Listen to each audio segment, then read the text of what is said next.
भक्ति के जीवन का इतिवृत्त बिना जाने हुए उसके स्वभाव को पूर्णतः क्या अंशतः समझना भी कठिन होगा।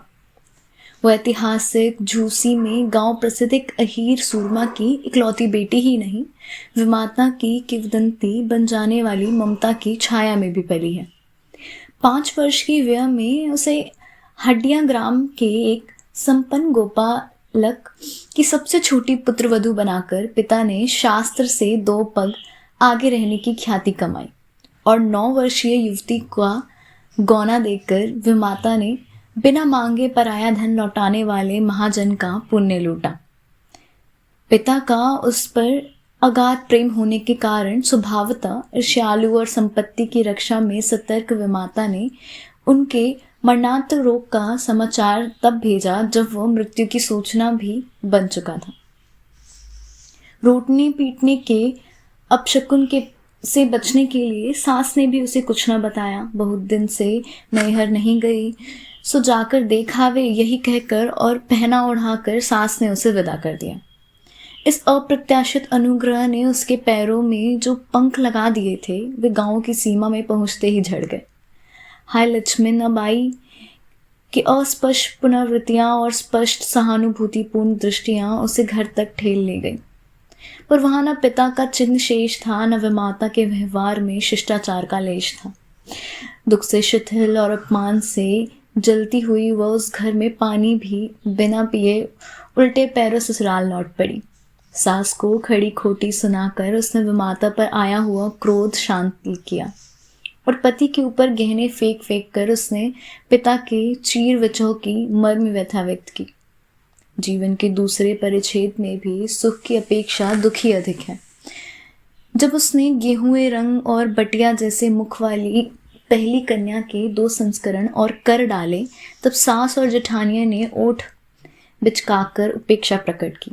उचित भी था, क्योंकि सास 3 कमाऊ वीरों की विधात्री बनकर मचिया के ऊपर विराजमान पुरखिन के पद पर अभिषिक्त हो चुकी थी और दोनों जेठानियां काक भुषुंडी जैसे काले लालों की क्रमबद्ध सृष्टि करके इस पद के लिए उम्मीदवार थी। छोटी बहू के लीक छोड़कर चलने के कारण उसे दंड मिलना आवश्यक हो गया। जेठानियां बैठकर लोक चर्चा करती और उनके कलूटे लड़के धूल उड़ाते। वह मुट्ठा फेरती, कूटती, पीसती, रांधती और उसकी नन्ही लड़कियां गोबर उठाती, कड़े पाटती।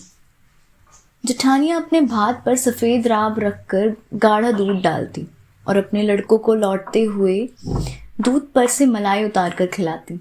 अब वह काले गुड़ की डली के साथ कठौती में मट्ठा पाती और उसकी लड़कियां चने बाजरे की घुघरी चबाती।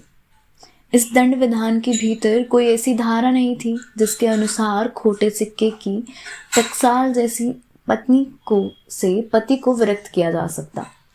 सारी चुगली चुबाई की परिणति उसके पत्नी प्रेम को बढ़ाकर ही होती थी। जेठानियां बात बात पर धमाधम पीटी कूटी जाती, पर उसके पति ने उसे कभी उंगली भी नहीं छुआई। वो बड़े बाप की बड़ी बात वाली बेटी को पहचानता था। उसके अतिरिक्त परिश्रमी, तेजस्विनी और पति के प्रति रोम रोम से सच्ची पत्नी को वो चाहता भी बहुत रहा होगा, क्योंकि उसके प्रेम के बल पर ही पत्नी ने अलगोचा करके सबको अंगूठा दिखा दिया। काम वही करती थी, इसलिए गाय, भैंस, खेत, खलिहान, अमराई के पेड़ आदि के संबंध में उसी का ज्ञान बोध बढ़ा चढ़ा था।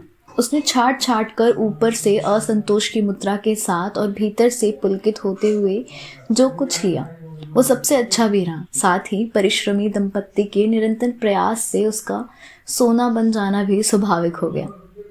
धूमधाम से बड़ी लड़की का विवाह करने के उपरांत पति ने घरौंदे से खेलती हुई 2 कन्याएं और कच्ची गृहस्थी का भार 29 वर्ष की पत्नी पर छोड़कर संसार से विदा ली।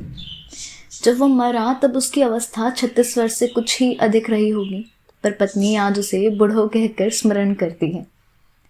भक्तिन सोचती है कि जब बूढ़ी हो गई तब क्या परमात्मा के यहाँ वे भी ना बूढ़ा गए होंगे। अंततः उन्हें बुढ़ऊ न कहना उनका घोर अपमान है।